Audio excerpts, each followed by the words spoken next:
রাশমিকা বিজয় এবার ওটিটির 60 কোটির প্রস্তাব ফিরিয়েছেন। অন্যদিকে বিজয় রাশমিকার বিয়েতে নিমন্ত্রিতদের জন্য জারি করা কঠোর নিয়ম নিয়ে ইতোমধ্যে দর্শক ও অনুরাগীদের মধ্যে তুমুল আলোচনা চলছে। দীর্ঘ 5 বছরের সম্পর্কের পর অবশেষে বিজয় দেবরাকোন্ডা ও রাশমিকা মান্দানা 26 ফেব্রুয়ারি 4 হাত এক করবেন। রাজস্থানের উদয়পুরে বসবে তাদের বিয়ের আসর। ইতোমধ্যে ফাঁস হয়েছে যুগলের নিমন্ত্রণ পত্র, যেখানে হায়দ্রাবাদে একটি প্রীতিভোজের আয়োজনের কথা উল্লেখ আছে। তবে নিমন্ত্রণ পত্রের সত্যতা এখনো যাচাই হয়নি। তবে বিয়েতে উপস্থিত হওয়ার জন্য নিমন্ত্রিতদের জন্য বেশ কিছু কঠোর নিয়ম জারি করা হয়েছে। অতিথিরা ফোন বা ক্যামেরার সঙ্গে আনতে পারবেন না, কোনো ছবি তোলা যাবে না। এছাড়া ইন্ডাস্ট্রির অন্যান্য অভিনেতা ও অভিনেত্রী এই অনুষ্ঠানে নিমন্ত্রিত হবেন না।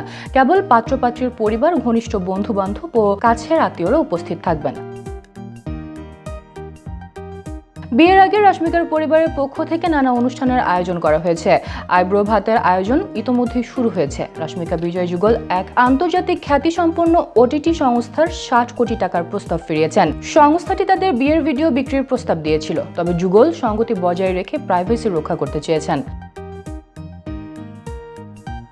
দীর্ঘ সময় একসঙ্গে থাকা এই যুগল নিজেদের বিশেষ দিনটি শান্তি ও প্রাইভেসির মধ্যে উদযাপন করতে চাইছেন।